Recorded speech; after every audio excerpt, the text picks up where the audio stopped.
di una constatazione base del lavoro di giornalista, che il giornalista è un mediatore tra la fonte e il pubblico. Come diceva Enzo Biagi in un famoso libro di qualche decennio fa, è un testimone del tempo. Con l'arrivo a Nuoro di Paolo Pillonca nell'ottobre del 1979 nasce formalmente la redazione nuorese dell'Unione Sarda. L'ufficio di corrispondenza esisteva già da molti anni, da circa una ventina d'anni, però la redazione vera e propria, cioè con giornalisti professionisti, sorgeva in quel momento, quindi ci dovremmo dare un'organizzazione diversa, coordinare diversamente il lavoro e comunque dare anche una qualità diversa alla produzione delle pagine di Nuoro. La scelta dell'azienda fu giustificata dal fatto che Nuoro in quel momento era al centro dell'attenzione non solo regionale ma nazionale e anche internazionale a causa dei sequestri di persona. Mi ricordo nell'agosto del 1979 c'erano 13 sequestri di persona contemporaneamente in Sardegna, fra cui quelli di Fabrizio D'Andrea e di Dorighesi, per dire dei nomi noti. Il periodo nuorese è stato sicuramente il più fecondo per il giornalismo sardo.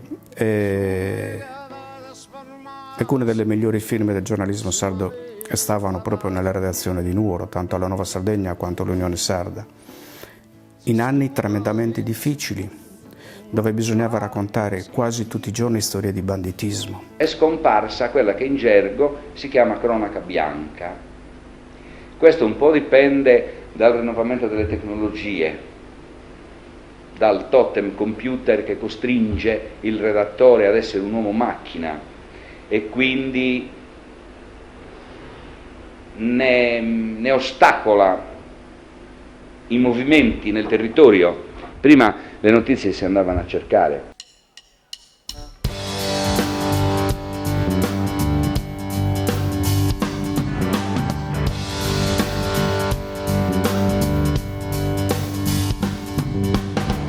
Passi scuro compare mica orta d'imboe,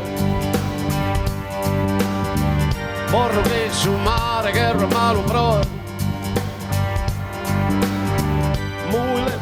Dire in generale che la credibilità della nostra categoria, già bombardata abbondantemente da discrediti vari, non soltanto in Sardegna, qui in Sardegna ne risulta, devo dire francamente anche per colpa di pochi, per colpa diretta, ma per colpa indiretta di noi tutti, forse più compromessa che altrove. Quando torno a Cornuto orbalente si tremene, sapete a tutto, ma la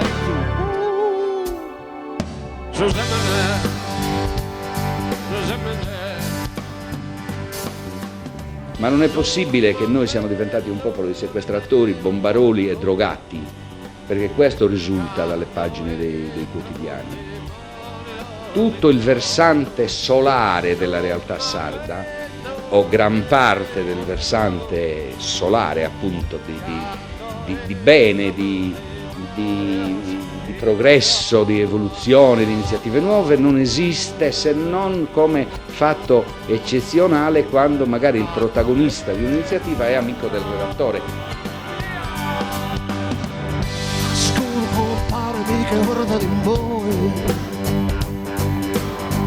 Assi scuro compare mica orta d'imboe,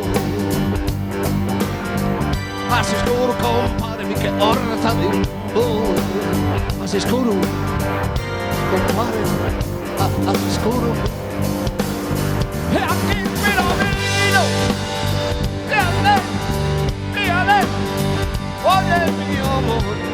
Perché noi ci accorgiamo, i nostri organi di informazione si accorgano che un fatto o un personaggio è importante, perché questo avvenga occorre che qualche altro da lontano ce lo battezzi. Faccio un brevissimo esempio del tenore Remuno Locu di Bitti, quello di Daniele Cossellu. Quando Peter Gabriel ha messo il timbro, allora il tenore di Bitti ha avuto risonanza anche da noi, poi magari ci sono state delle degenerazioni,